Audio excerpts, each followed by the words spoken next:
How good are you actually when it comes to money? Straight up, you're probably much worse with money than you like to think. Today, we're going to put that to the test and talk about 7 signs you're actually getting good with money. Starting off with something that's not actually directly about money. Sign number one, you can say no. No is one of my favorite words. Not because I like being a dick. Well, maybe sometimes. It's because being able to say no means you're in control. How many times have you wanted to say no recently but felt pressure to say yes? And who did you feel pressure to say yes to? Was it your boss telling you to go in on the weekend even though it's unpaid? Was it a client that's unreliable or just annoying to work with? You can't say no. That means you don't have your shit together when it comes to money. Because if you did, you can say no and say it with conviction because the consequences won't matter. This is why I emphasize so many times on this channel to grow your money to a point where you have options. My last video outlines step by step how to grow your net worth from zero to $100,000. You can't confidently tell your boss no when you have just $1,000 in the bank, but you can when you have 100,000. Sign number two,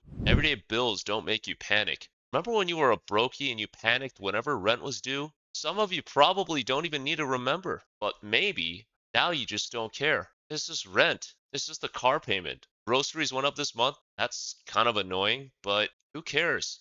This is a strong sign that you're getting good with money and probably at least financially stable. You aren't cortisol maxing, constantly worrying about survival, which means you can focus on higher level problems. This goes hand in hand with the next sign. Sign number three, money problems are higher level. It's no longer, oh man, how am I going to pay rent next month? It's now, oh man, the market is down again this month. Or, oh man, tech is going to the moon because interest rates are down. I should have put more money into the Nasdaq instead of the S&P 500, but it's too late now. Are you nodding along because those problems sound like your problems? If you are, good.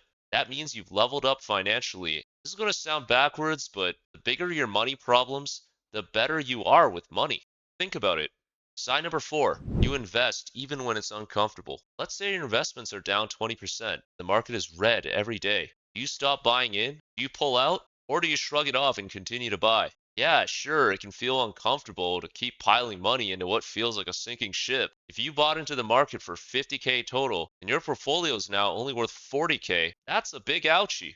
But assuming you weren't buying some degen shit like Dogecoin, you didn't do anything wrong. At the time, with the information you had, you were buying into assets that have been proven to go up long term. That last part hasn't changed. In fact, buying becomes even more important during bear markets, and people who are good with money know this like the back of their hand. I've dumped a bunch of money into index funds during bear markets, like when Trump's Liberation Day tariffs tanked the market last year. My only regret was not having more money to dump in. Sign number five, you delay purchases. This is a sign that your mindset has shifted from a consumer with no self-control to a planner who thinks long-term. Impulse buys no longer get you. You patch the common leaks that slowly drain your money because you think differently now. But most importantly, you delay the big purchases, like buying a car. You're okay walking away from a deal. You're okay taking a night or two to think about it rather than rushing into it. Even if that deal isn't there tomorrow, you're in control now. The sleazy car salesman isn't. No longer being bad with money removed the leverage he had over you. This mindset shift isn't important because it makes you money. It's important because it protects the money you've already made.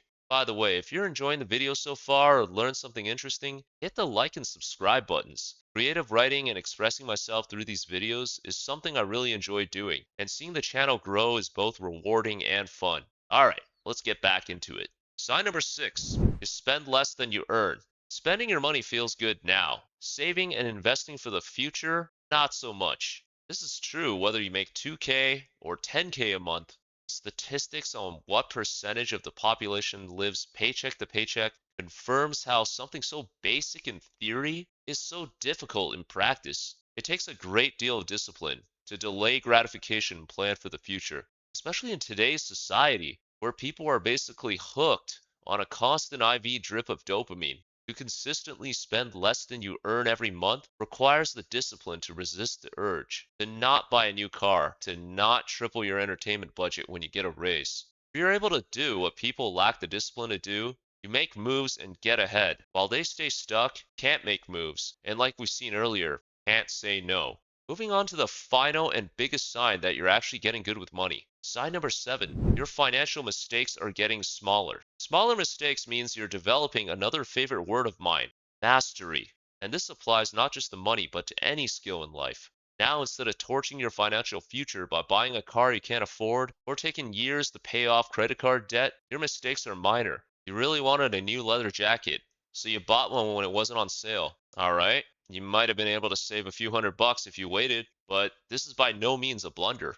You used to panic sell your stocks during bear markets, only to buy back in for higher later. Now you just continue buying. Your mistakes are perhaps not buying more aggressively or missing some very specific opportunities. It's alright to be human and make blunders though. We're all learning together and doing our best. Even Warren Buffett isn't perfect. If there's anything to take away from this video, it's the focus on decreasing the frequency and the magnitude of your mistakes. If you can do that over time, then you've proven to yourself that you're on the path to financial mastery, which is something that can't be said for most people. So pat yourself on the back. That's all for today. I hope you found this helpful. Drop a comment below on how good with money you are. The worse you are with money, the more room there is to improve. If you don't want to miss my upcoming videos, hit the subscribe button. If you enjoyed this video, hit the like button. Thanks for watching, and as always, I hope you 10x your money.